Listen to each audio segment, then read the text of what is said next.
Il y a encore d'autres personnes qui nous rejoignent, on est 18. Voilà, est-ce que vous voyez toutes et tous mon écran? Oui, c'est bon? Ok.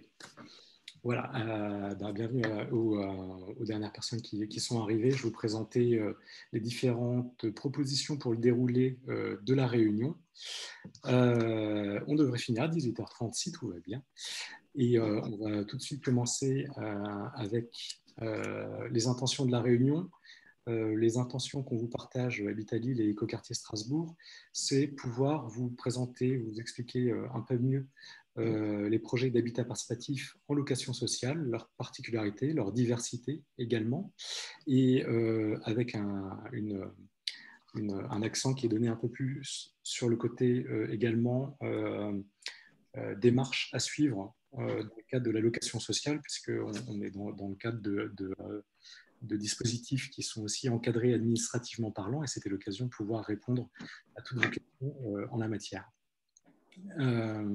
Voilà, donc l'objectif, c'est que ça puisse, après la présentation, être interactif et qu'on puisse répondre vraiment à toutes les questions que vous pouvez vous poser en matière d'habitat participatif en location sociale. On va commencer par un petit tour de présentation des autres interlocuteurs du côté d'Habitat Lille.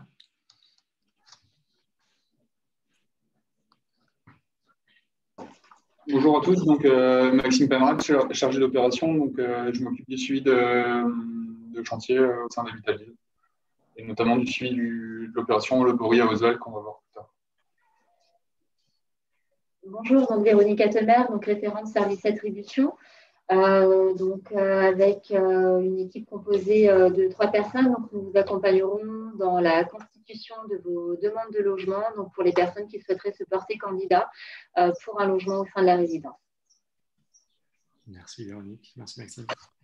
Et donc pour les personnes qui sont arrivées récemment, je me présente, je suis Emmanuel Marx et je travaille à l'association Écoquartier Strasbourg qui œuvre à promouvoir les modes de vie durables et solidaires, notamment les projets d'habitat participatif.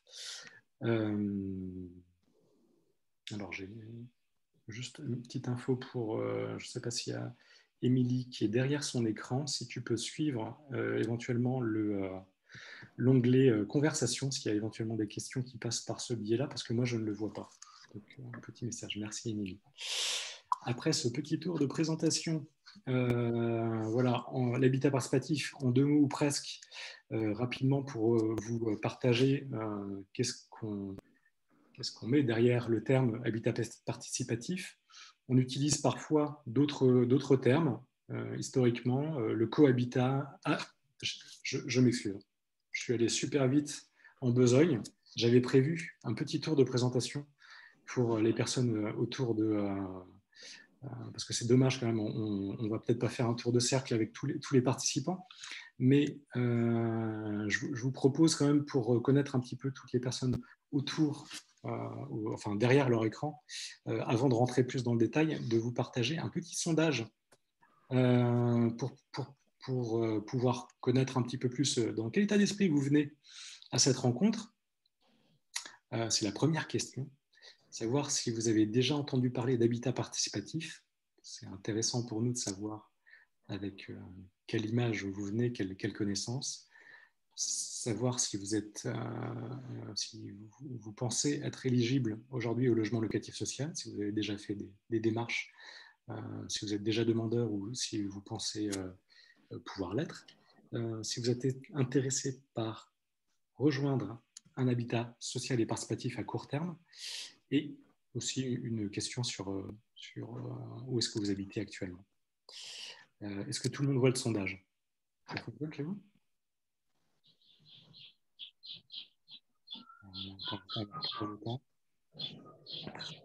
La première question qui est sur la météo qui me fait sourire.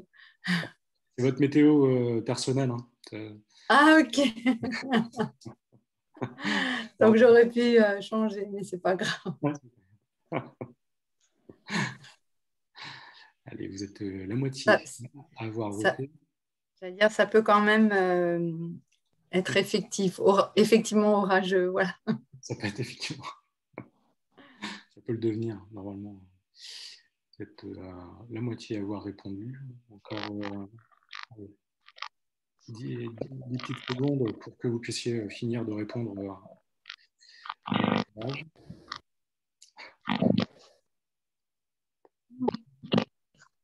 Allez. 2/3 de votant, 63% de participation, c'est énorme. On n'a jamais eu ça depuis très longtemps. Je vous propose j'espère que vous avez pu répondre. Je vous propose d'éteindre vos micros si vous ne souhaitez pas prendre part, parce que ça évitera les petits désagréments. Je mets fin au vote et on a donc à 75% une météo ensoleillée pour les participants, pour ceux qui ont pris le temps de répondre au sondage. C'est plutôt pas mal avec quelques météos un peu plus pluvieuses, orageuses ou embrumées. Vous êtes 2/3 des répondants à connaître l'habitat participatif. Ça me permettra de passer alors plus vite sur le sujet. Vous êtes 7 sur 9 à savoir être éligible au logement locatif social. D'autres ne le savent pas encore. 75% être intéressés à rejoindre un habitat social participatif à court terme. Tant mieux. Et un peu plus de la moitié à habiter à Strasbourg et sa périphérie et 5 à habiter dans une autre commune. Voilà. Je n'avais pas cliqué sur le partage de résultats. Mais voilà. Entendu parler d'habitat participatif. Les 2/3 d'entre vous, 60% à être éligibles et 40% à ne pas savoir encore. 75% à souhaiter rejoindre un habitat social participatif à court terme. Et voilà. Voilà, je vous remercie d'avoir joué le jeu. Et maintenant, pour celles et ceux qui ne connaîtraient pas encore totalement l'habitat participatif, je me permets en une petite minute, en 2 petites minutes, je vous invite à fermer vos micros si vous ne participez pas. J'ai quelques bruits parasites. Donc, l'habitat participatif, c'est un terme générique. On parle à la fois d'habitat plus généralement d'habitat groupé, habitat partagé, coopératif d'habitants. Tout ces formes de dénomination sont intégrées dans la notion d'habitat participatif qui existe dans la loi depuis 2014, depuis la loi Allure, et qui repose sur trois facettes, 3 piliers. Le premier pilier, c'est le fait que les habitants soient associés le plus possible en amont dans les projets et dans la gestion des immeubles. Le deuxième, c'est le fait d'avoir des espaces, voire des services qui sont mutualisés, comme buanderie, terrasse partagée, jardin partagé, toutes sortes de propositions. Et le troisième pilier, qui est aussi d'une certaine manière la résultante des 2 premiers, c'est le fait d'avoir une envie commune d'être largement impliqué dans le fonctionnement et la vie de l'immeuble, de la résidence. Voilà. Sans que ce soit une obligation, une injonction, qui est une invitation à ce que tout le monde soit impliqué dans le fonctionnement de la résidence.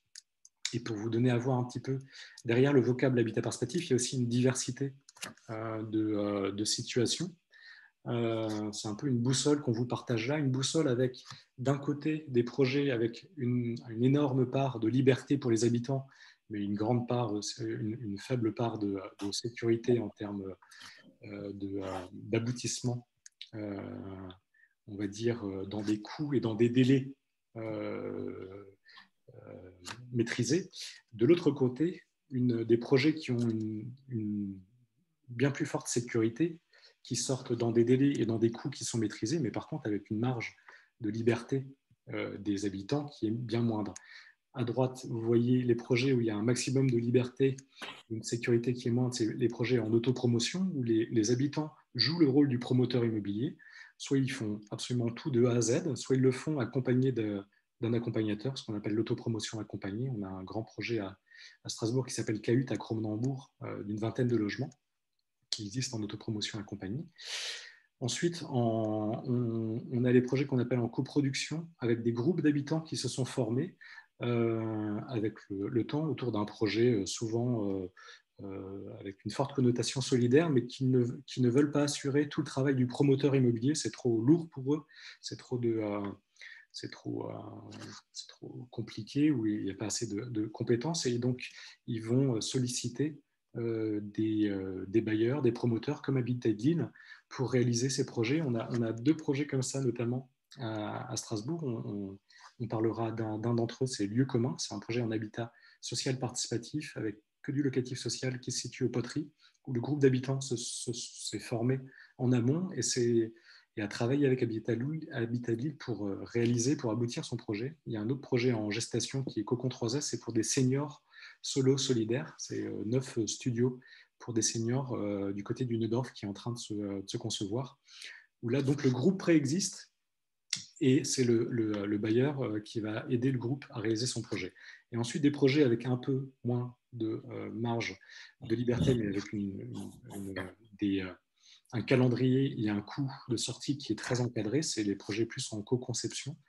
On a à la fois des promoteurs privés qui font ça avec Boule Promotion, et également Habitat Lille, qui pourra vous partager également votre expérience, avec Ecoterra, qui est un projet en accession à la propriété, et avec le Phare du Bory, qui est un projet à la fois en accession à la propriété et à la fois en locatif social, où il y a des espaces partagés, on pourra le voir, mais le groupe d'habitants, pour certaines raisons, n'était pas connu en amont, et donc par contre il y a cet objectif de favoriser une résidence qui soit quand même la plus participative possible, même si voilà, les prix de sortie et le calendrier maintenant est bien connu.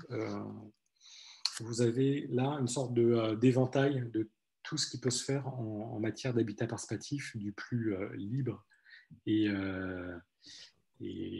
entreprenant à ce qui est le plus sécurisé, et avec des marges de manœuvre un peu plus faibles. Voilà. On pourra revenir un peu plus tard sur ces notions-là si vous souhaitez avoir des questions. Je ne sais pas s'il y a des questions dans le clavardage, dans la conversation. S'il n'y en a pas, je vous propose de continuer la présentation. Et si vous avez des questions, éventuellement de vous les noter de côté. On pourra revenir ensuite dans la partie questions-réponses. Mais pour l'instant, je pense que j'ai fini ma présentation. L'autre partie de l'habitat social participatif, c'est le côté social, l'habitat social. Et donc, je vais laisser la parole à Véronique pour vous présenter les particularités du logement locatif social en 3 mots, si c'est possible. Oui, merci. On vous a préparé quelques petits diapos pour vous présenter le logement locatif social. Donc, il faut savoir que ce sont des logements qui sont construits avec l'aide de l'État. Et donc, ces logements sont soumis à des règles de construction, de gestion et d'attribution. Les loyers sont réglementés et l'accès à ces logements sont conditionnés à des ressources maximales. Donc, vous verrez plus tard, on vous l'expliquera un petit peu plus loin, il y a des plafonds de ressources à ne pas dépasser pour pouvoir être logé dans un logement social. Et donc, ce qu'il faut savoir, c'est que le bailleur social doit demander un agrément à l'État. Et cet agrément, comme vous l'avez à l'écran, nous donne droit à des prêts aidés, des subventions, des aides fiscales, notamment des TVA réduites, et également le conventionnement, ce qui nous permet qui permet en tout cas à nos locataires de percevoir l'APL, l'aide personnalisée au logement, et celle-ci est versée en tiers payant, ce qui signifie que la CAF verse l'APL directement au bailleur et nos locataires en fait payent uniquement la différence. La différence après déduction de l'APL.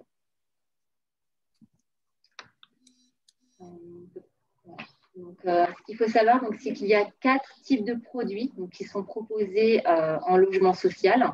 On appelle ça, nous, dans notre jargon, les logements conventionnés. Vous entendrez peut-être un PLUS, un PLAI, PLS. Ce sont des prêts différents pour lesquels les plafonds de ressources à ne pas dépasser diffèrent en fonction des catégories. Pour faire simple, le plus, ce sont les logements sociaux standards. PLAI, ce sont des logements pour lesquels les mensualités sont moins importantes, pour les ménages les plus modestes. Et le PLS, ce sont plutôt des des logements donc, qui sont accessibles aux ménages ayant des revenus moyens. Sachant qu'au sein de la résidence Phare du Bory, donc on proposera des logements financés en PLUS et en PLAI.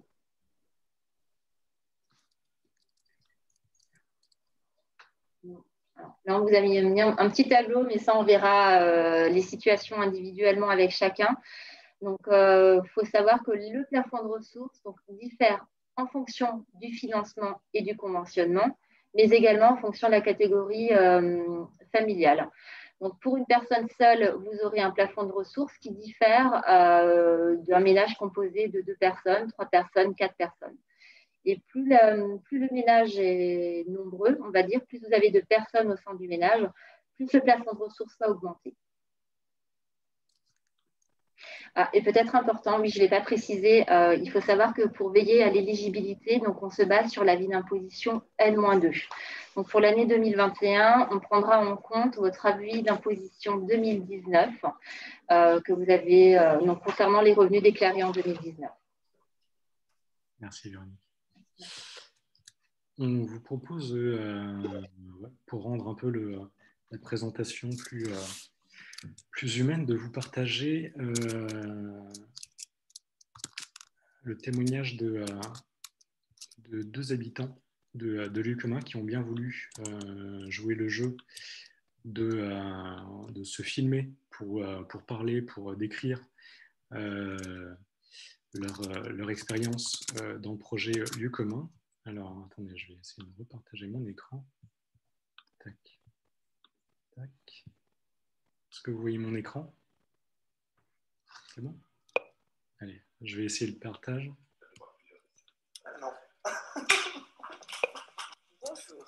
Alors, pour moi, l'aventure, elle a commencé en 2014. J'ai rejoint donc le groupe de lieux communs qui existait déjà et participé à la co-conception avec des ateliers mensuels. Je suis résidente à lieux communs donc, depuis 2 ans. 3 ans, on me dit, on me montre 3 doigts. Et donc, pour moi, c'est une belle aventure. Je me sens privilégiée d'être ici et je suis prête à recommencer, à repartir dans un autre projet pour, pourquoi pas, la retraite. Voilà. Donc, bien sûr, on vit des choses pas toujours simples, mais si c'était à refaire, je le refais. Voilà, ça c'est pour moi. Ça, c'était le premier partage de témoignage de Samia. Je vous partage un deuxième témoignage de Véronique. Voilà,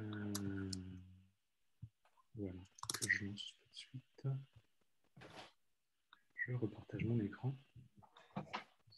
On les remercie beaucoup pour cet exercice assez délicat de se filmer et d'avoir accepté de pouvoir partager leur témoignage, même si elles ne pouvaient pas être disponibles. Voilà, je repartage mon écran. Ça devrait marcher. Bonjour, je m'appelle Véronique. Je suis une des résidentes de l'immeuble lieu commun où je vis depuis 3 ans. C'est un habitat participatif en location sociale et nous sommes 15 foyers, à peu près une vingtaine d'adultes et un peu plus de 20 enfants à vivre dans cette résidence. Là, à l'instant, je remonte du jardin où nous avons, ma voisine et moi-même, planté des échalotes et nous faisons un certain nombre de choses ensemble parce que justement, dans l'habitat participatif, nous avons cette chance incroyable de bien connaître nos voisins, de nous entendre bien, voire même très bien, avec certains, d'autres moins bien. C'est ainsi que les choses se passent en communauté et quand on a l'habitude de côtoyer ses voisins. Donc l'habitat participatif, c'est une forme de vivre ensemble qui est celle qui, plus ça va aller, plus va être adapté à nos modes de vie en termes de solidarité, en termes de rupture de la chaîne de la solitude. Dans cet immeuble, Vous voyez, il y a plusieurs familles monoparentales. Les mamans s'entraident. Quand elles ont des enfants plus jeunes, elles vont les chercher à l'école à tour de rôle. Elles organisent des goûters. C'est plus mon cas, mes enfants sont grands. Mais si ça avait été le cas, évidemment, je sais que j'aurais fait partie de ce groupe. J'ai vu encore cet après-midi sur la terrasse de nos espaces communs un petit groupe d'habitants de cet immeuble jouer aux cartes malgré le mauvais temps, etc. Il se passe énormément de choses, aussi bien sûr par affinité, mais ça en vaut la peine. C'est une aventure unique, humaine, qui n'est pas toujours un long fleuve tranquille, mais dès lors qu'il y a du dialogue et que on apprend justement à mettre en place ces environnements qui favorisent le dialogue, les choses vont et peuvent se faire, et dans un réel esprit de bienveillance et de soutien mutuel. Voilà ce que j'avais à dire. Je vous souhaite à toutes et à tous bonne chance dans vos projets d'habitat participatif. Et bien sûr, nous sommes tout à fait disposés à vous recevoir pour vous faire visiter ou avoir des échanges plus importants ou plus précis qui pourraient vous intéresser. Merci beaucoup. À bientôt. Le témoignage de Véronique Braun qui est une des membres, qui était une des membres très actives au démarrage du projet, qui est encore au sein de Lieux communs. Lieux communs, c'est donc le projet dont je vous parlais auparavant, qui se situe au Poteries, qui est également un projet qui a été porté par Habitaville et qui a été livré en 2018, si je ne m'abuse, je crois. Il y a 3 ans, oui, c'est donc ce qu'il disait. J'espère que ça vous aura donné au moins une petite idée de la vie dans ce type de résidence, malgré l'absence des personnes en direct. On tenait quand même à pouvoir vous partager leur témoignage.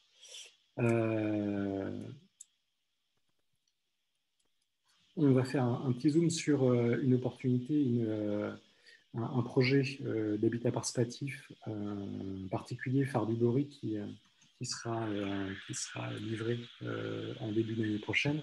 C'est Maxime qui va se charger de nous présenter cette nouvelle résidence. Exactement. Donc, la résidence est située au cœur du quartier des Rives du Bory, à Oswald. Donc, ici, on voit le plan de situation. Donc, on est proche de 2 stations de tram. On a également un parking silo qui est juste à côté de la résidence. Donc, elle est facilement accessible. C'est un quartier qui est piéton. Donc, ici, on voit en rouge, le rectangle rouge, la position du futur bâtiment. Et juste en dessous, en blanc, on voit le parking également, quoi. Et toute l'allée du Bory est piétonne. C'est un quartier calme, quoi, sans véhicule. Après, tu peux passer à la suite. Du coup, sur l'opération, donc on a un total de 23 logements sur l'opération. Donc on a à la fois de l'accession, du PSLA, on a des logements locatifs. Donc, au sein de la résidence, on a une salle commune qui est située au rez-de-chaussée. On a un jardin collectif également qui est à l'extérieur de la résidence.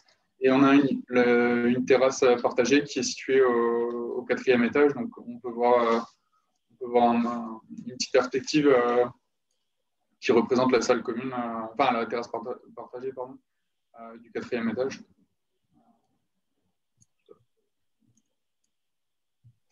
Du coup, on a 12 logements disponibles à la location.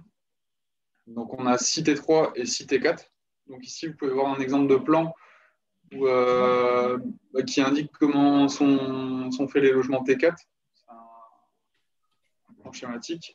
Donc, en termes de loyer, pour un T3, on a environ 535 €. Et pour un T4, on a environ 625 € avec charge.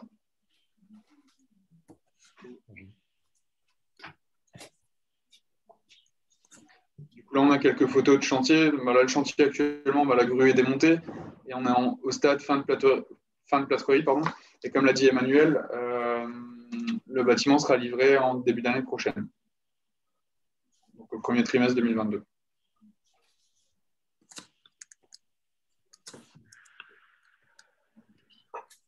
Alors, un point très important dans les projets en locatif social, que ce soit en habitat participatif ou en conventionnel, c'est les démarches à suivre pour candidater. Des grandes particularités au logement locatif social, c'est un domaine qui est très réglementé par l'État, régulé et réglementé. Et donc, Véronique va pouvoir nous préciser quelles sont les démarches pour candidater, parce qu'il n'y a aucune assurance à 100% de pouvoir obtenir un logement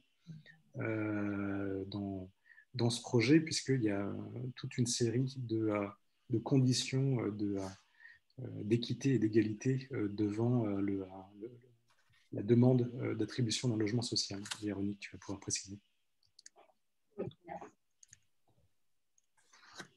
Alors, donc, dans un premier temps, on vous invite en fait à prendre contact avec nos services directement afin de nous faire part de votre intérêt pour la résidence et notamment pour résider au sein d'une résidence en habitat participatif et de vous munir de votre avis d'imposition N-2. Donc, c'est l'avis d'imposition 2019 qui a été établi en 2020. Et cet avis d'imposition-là, en fait, nous permettra de vérifier votre éligibilité pour vérifier si vous êtes bien éligible à l'accès à un logement social.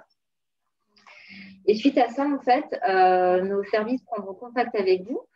Et l'idée, en fait, est de réaliser un entretien avec vous pour nous permettre de comprendre vos besoins, votre situation et surtout s'assurer, en fait, que vous êtes prêt à intégrer une résidence en habitat participatif.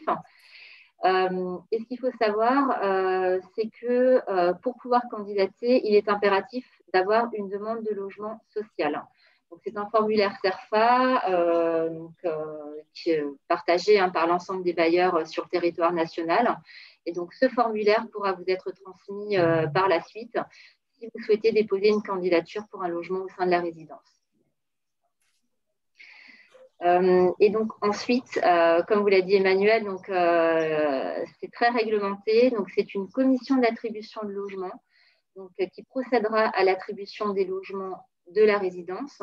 Donc, nous souhaitons que la commission puisse se réunir au courant du mois de septembre, donc idéalement fin septembre, maximum début octobre, afin de connaître la liste des futurs ménages qui intégreront la résidence, bien en amont de la livraison. Et donc, réglementairement, il faut savoir que nous devons présenter 3 dossiers complets en commission pour un même logement. Donc, il est vrai que tout le monde ne pourra pas accéder à un logement au sein de cette résidence. Mais toutefois, voilà, il ne faut pas hésiter à candidater, puisque si vous déposez une demande de logement social, votre demande de logement sera enregistrée dans un fichier départemental unique.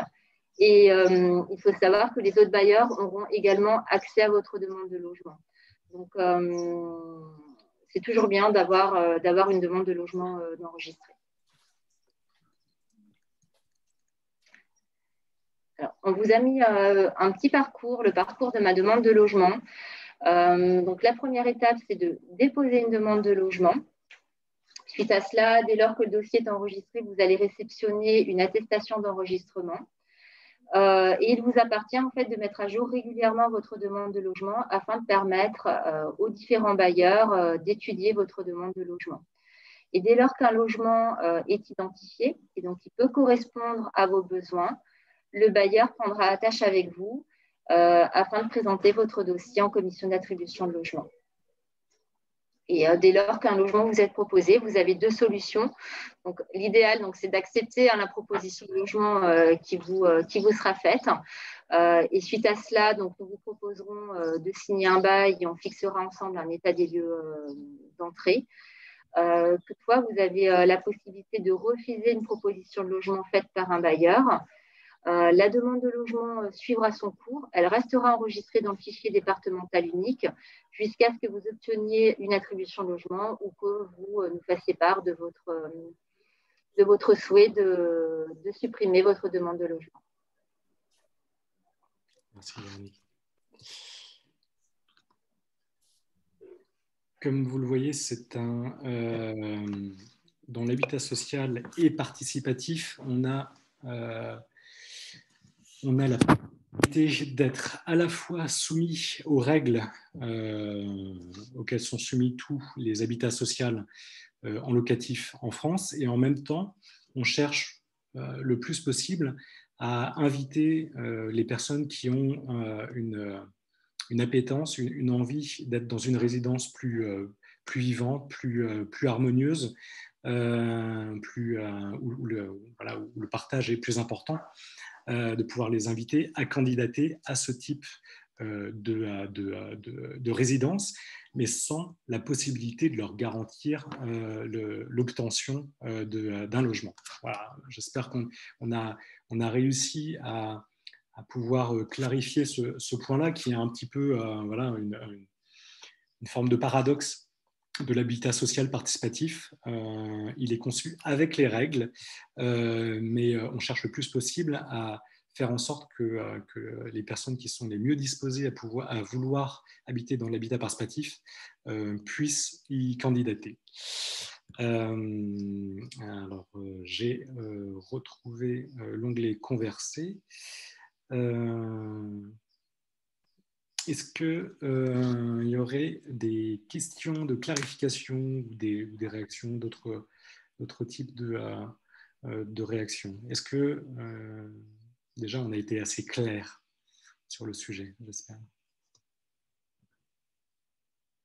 Il y a une question, c'est pas de T2. Effectivement, il n'y a pas de pièces, il n'y a que des 3 et 4 pièces dans cette résidence. Maxime vous a présenté la résidence Phare du Bory, qui va être livrée là en début d'année prochaine. Il faut savoir que pour lieu commun, il y a régulièrement 1 ou 2 logements par an qui se libèrent. Et c'est exactement les mêmes modes d'attribution et les mêmes modes de sollicitation. Donc, sur lieu commun, il me semble qu'il y a des 2 pièces. Voilà, les démarches sont les mêmes. Habitat Lille va vous proposer d'avoir un entretien avec vous. Et si vous êtes intéressé par lieu commun, on vous gardera dans une liste pour vous informer de la libération d'un logement. Si je ne m'abuse. Y a-t-il des garages? Ça, c'est une question pour Maxime. Du coup, pour répondre sur les garages, il n'y a pas de garage. Par contre, il y a des parkings qui sont dans un parking fermé où on accède avec un code, avec une télécommande. Mais il n'y a pas de garage. Pour faire un petit point sur... je vous repartage mon écran, mais c'est important parce que le quartier est quand même sur Rive du Bory, est un peu particulier. Vous voyez mon écran. En rouge, vous voyez la résidence Phare du Bory. En blanc, comme le disait Maxime, le long de l'allée, vous avez le parking silo, c'est-à-dire que tous les stationnements du quartier, enfin de ce grand îlot, se situent, si je ne m'abuse, hein, Maxime, tu me... C'est ça, exactement. Dans ce parking silo, c'est ce qui permet de libérer tout l'espace extérieur des stationnements, et ce qui permet d'être dans une zone où le végétal prend vraiment le dessus. Il y a également un certain nombre de possibilités. Il y a un lieu pour le Vélop, une station Cities, il y a le tram qui est situé à proximité, mais il y a la possibilité d'avoir une place attribuée dans le parking silo pour les voitures privatives.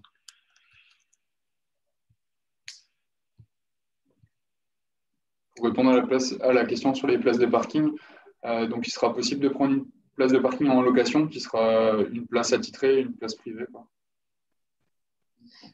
On est en situation de... Alors, il y a une question pour savoir si quand on est en situation de handicap, on peut quand même candidater. Véronique? Oui, tout à fait. Vous pouvez candidater. Ensuite, il faudra qu'on regarde ensemble quelle est votre situation personnelle, si vous avez besoin d'un logement qui soit accessible ou avec des équipements techniques au sein du logement. Vraiment, la condition, c'est d'être sous le plafond de ressources. En principe, c'est la seule condition. Et ensuite, on verra avec chacun quels sont les besoins et les situations. On ne pourra pas forcément répondre à l'ensemble des besoins.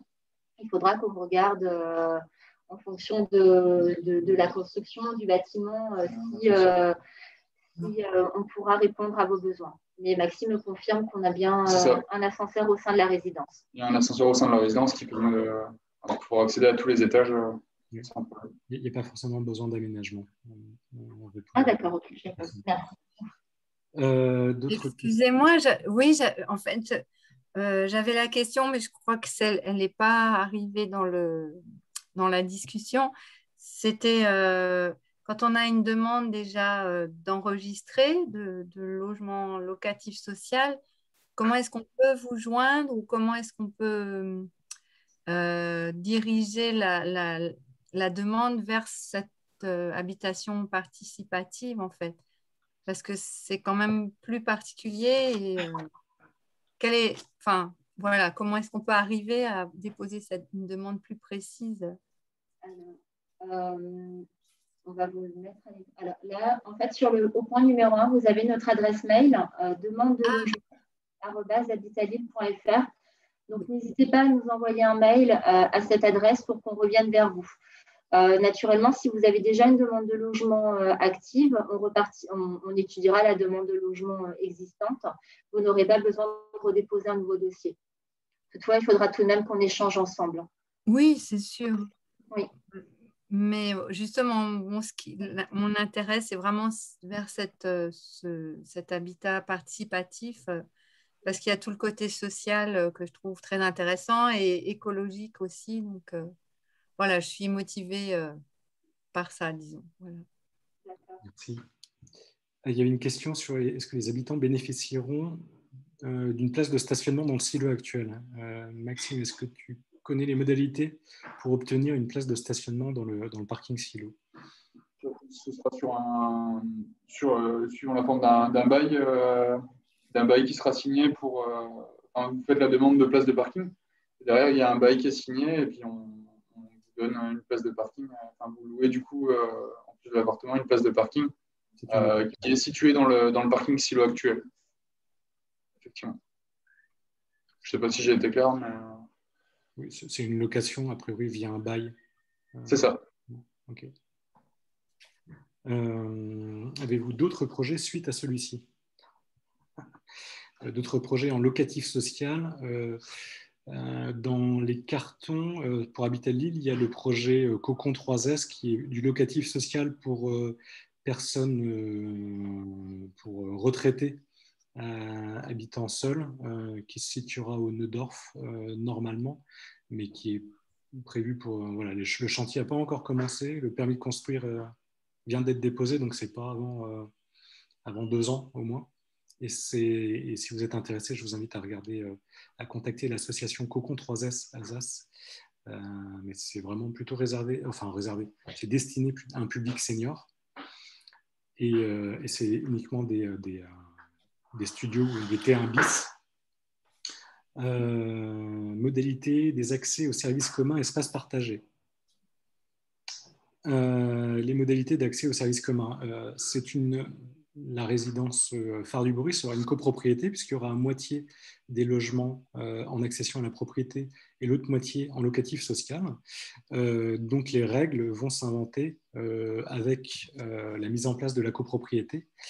Et pour réussir à concevoir des règles les plus adaptées et les plus partagées, il va y avoir un accompagnement dans les premiers mois de la mise en place de la résidence pour que les habitants puissent eux-mêmes décider des règles d'occupation, d'aménagement des différents espaces partagés.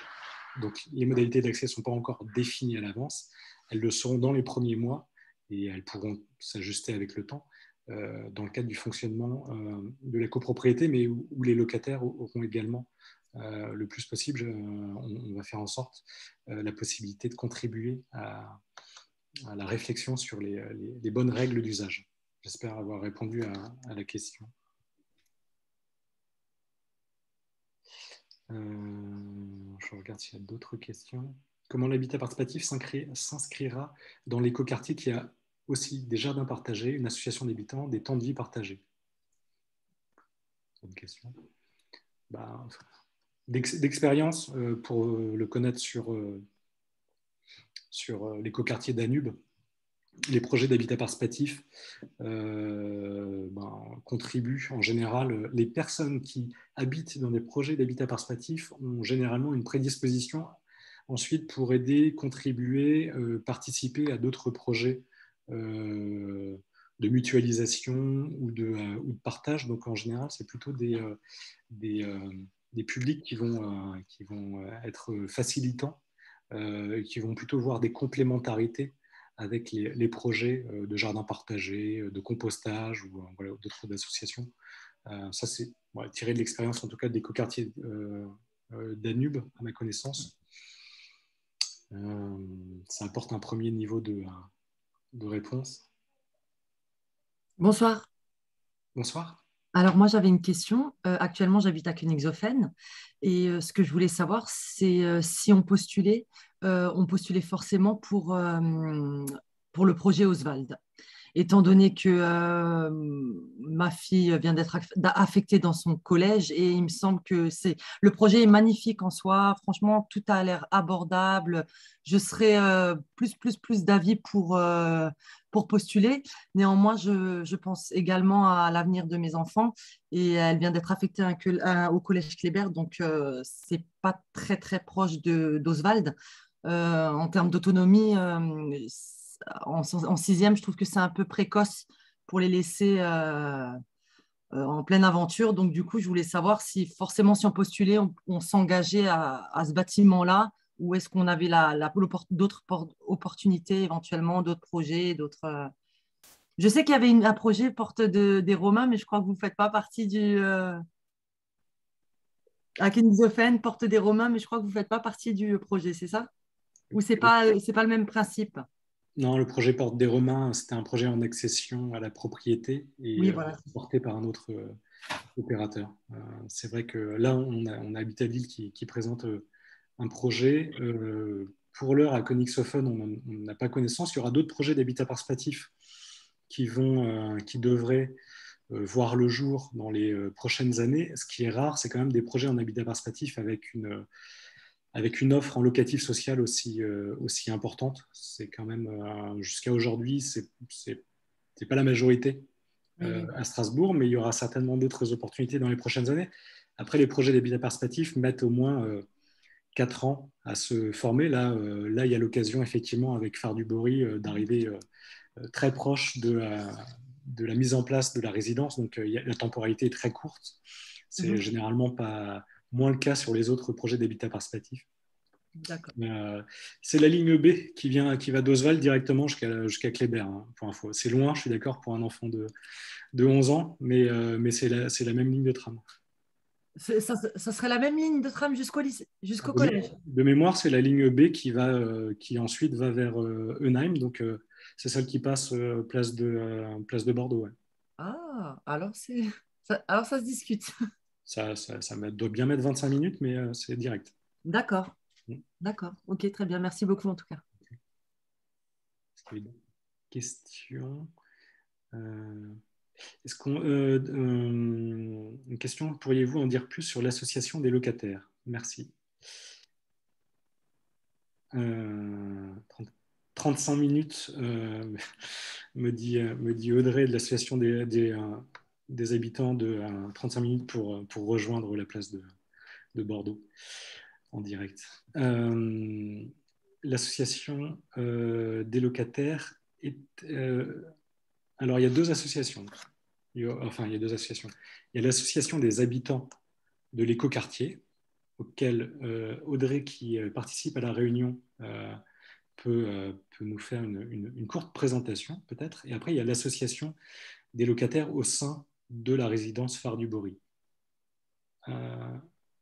Audrey, tu veux faire une petite présentation rapide de l'association des habitants du quartier du Bory? Je te prends au dépourvu, mais comme je vois que tu es présente. Non, c'est pas grave. Je peux répondre en tout cas sur l'association des locataires dans le cadre du projet phare du Bory. Comme dit, c'est une copropriété, donc il va avec la moitié locataire et la moitié d'accédant à la propriété.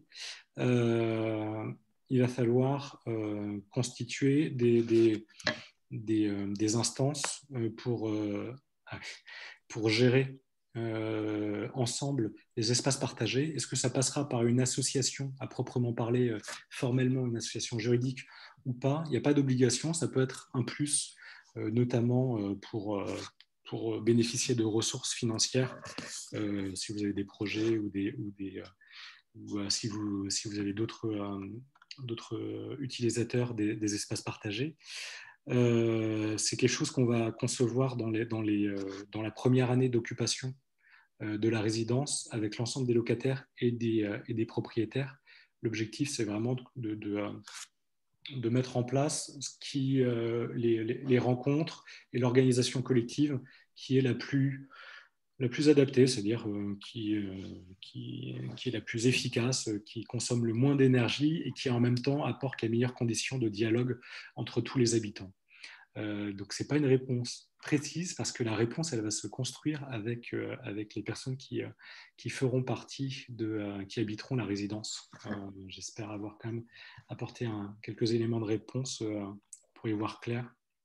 Et Audrey s'excuse, elle est dans le tramway, c'est pour ça qu'elle peut pas nous présenter l'association des résidents du quartier.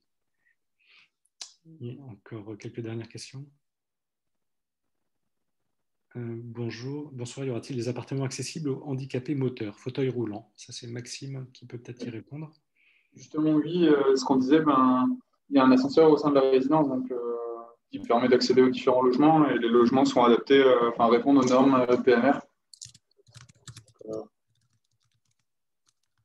Donc, ça permet d'accéder. Ok, très bien. Est-ce qu'il y avait encore quelques dernières questions? Rebonsoir, je repose une question. En fait, au niveau de l'ensemble du nombre d'habitants, il y a combien, j'allais dire, d'appartements de prévus pour justement les ententes générales? À combien de personnes il faut s'attendre pour arriver à trouver des concepts, enfin des conceptions communes? Est-ce que c'est 30, 40, 50 voilà. Alors, si je ne m'abuse, il y a 21 logements répartis. 21 logements. Il y en a 23, Emmanuel. Ah, 23, pardon. 23. Il y a 23 logements, il y en a 11 en accession. C'est là, accession confondue et 12 locatifs. D'accord. C'est pour voir, en fait, parce que pour mettre les personnes d'accord, plus on est nombreux, plus c'est difficile. Après, on peut faire des commissions, des groupes, etc. Enfin... Le projet CAHUT que je vous présentais là, au début, c'est un projet où il y a à la fois des locataires et à la fois des copropriétaires. Et ils sont aussi 21, là, ils sont 21 logements. Ils ont des espaces partagés très généreux, des buanderies, ils partagent pas mal de choses. Ils ont un mode d'organisation et c'est une copropriété. Donc, ils ont un syndic. Ils assurent même la fonction de syndic. Ils ont des différentes commissions, commission jardinage, commission bricolage, commission événements. Chacun se répartit. Tout le monde participe pas forcément, mais il y a bien en général, il y a presque une majorité d'habitants qui contribuent de manière diverse et variée. Après, il y a des personnes qu'on voit moins, mais il n'y a pas d'injonction à la participation. Et le jardinage, il est vraiment accessible? Je veux dire, on peut vraiment jardiner dans des espaces communs, enfin partagés? C'est vraiment possible? Il y aura plusieurs possibilités pour jardiner. Il y a à la fois le jardin collectif de la résidence, où il peut y avoir peut-être un espace tu me dis si je me trompe, Maxime, mais un espace potager, mais ce sera au détriment des autres usages pour le jardin de la résidence. Et il y a un jardin partagé qui est en train de se... alors ça, c'est Audrey qui pourrait mieux vous le dire. Qui est en train de se constituer. Allô? Juste. Oui, Vous Audrey. m'entendez? Oui, je t'entends. On t'entend. D'accord, je suis sortie du tram. Génial, merci.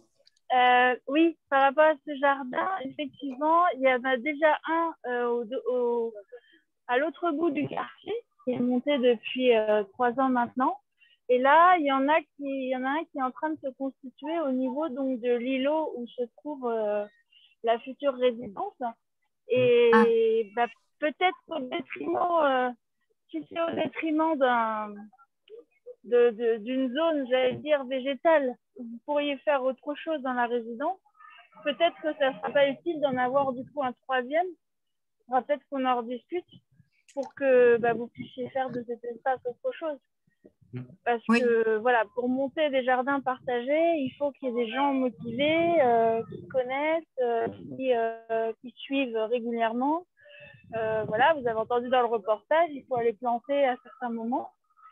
Donc voilà, c'est quelque chose qui peut se faire. Et s'il y a déjà autre chose, si on a déjà un à côté, d'ailleurs, il y a peut-être un problème de place au bout d'un moment parce que le terrain du Bourry n'est pas extensible. Il faudra voir aussi s'il n'y a pas dans votre résidence privée, dans votre copropriété, moyen d'utiliser cet espace différemment. Mais on en reparlera parce que je ne savais pas que vous aviez un bien espace sûr. jardin aussi. Audrey, tu vas en profiter pour présenter rapidement l'association des Merci habitants. en tout cas. Oui, je vous en prie. Eh bien, écoutez, voilà, donc l'association est partie il y a 5 ans du début du quartier, qui a commencé il a été créé maintenant il y a 5-6 ans. Et voilà, donc c'est parti d'un collectif d'habitants qui avaient des problèmes. Et puis... Non. J'ai l'impression qu'on a été coupé, Audrey, on ne t'entend plus. Une mauvaise réception, Oswald. Audrey, on ne t'entend plus.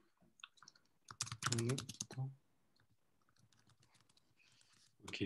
Il n'y a pas que moi qui n'entend plus Audrey. Ok. C'est un problème de connexion. Peut-être en attendant, est-ce qu'il y avait encore d'autres questions? On arrive vers la fin. Attendez, je vous ai... Avant de conclure, je vous propose un dernier sondage. Voilà. Un sondage que vous devez voir s'afficher. Et puis on reprendra Audrey si elle arrive si on arrive à l'entendre à nouveau. En attendant qu'Audrey se reconnecte, savoir un petit peu comment vous ressortez de cette rencontre. Est-ce que le sujet est assez clair pour vous maintenant? Est-ce que c'est encore flou? Est-ce que c'était vraiment incompréhensible et vous êtes trompé de réunion? Puis votre prochaine action.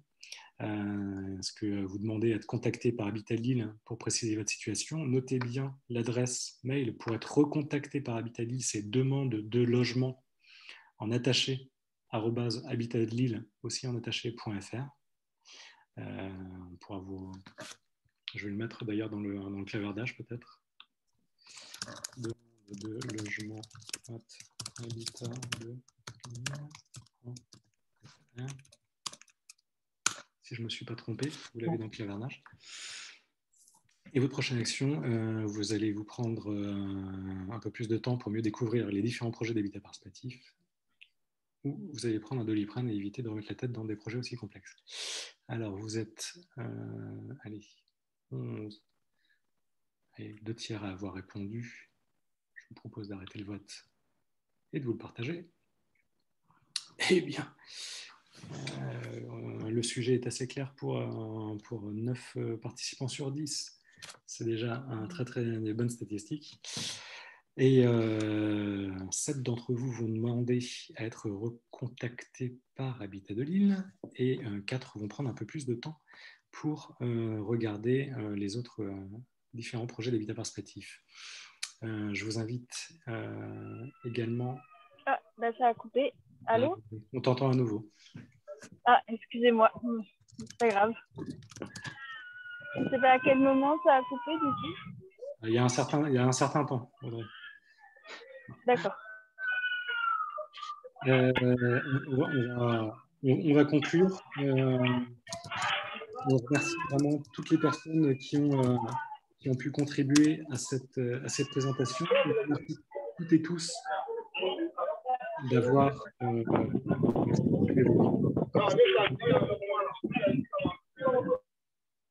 on vous remercie toutes et tous d'avoir pris du temps pour découvrir ces projets et le projet du phare du bruit. Si vous voulez plus d'informations sur l'habitat participatif, on vous invite je vous partage le site internet que vous connaissez peut-être, habitatparticipatif.strasbourg.eu. Et on vous invite également à regarder sur ce site. En septembre prochain auront lieu les journées portes ouvertes de l'habitat participatif. C'est l'occasion pour aller visiter des résidences. Les habitants ouvrent leurs portes. Il y aura différents créneaux qui seront indiqués à la fois sur le site habitatparticipatif.strasbourg.eu ou sur les sites d'Écoquartier Strasbourg. Voilà. On vous dit un grand merci. Véronique ou Maxime, je ne sais pas si vous voulez dire un mot de conclusion. Audrey, je m'excuse de ne pas avoir pu te donner plus la parole. C'était pas les meilleures conditions. Si tout est bon pour tout le monde, je vous remercie une dernière fois et je vous souhaite une agréable fin de journée, une bonne soirée. Merci à vous. Bonne soirée à tous. Merci. Bonne soirée. Au revoir. Au revoir. Au revoir, merci beaucoup. Avec plaisir. Merci à vous.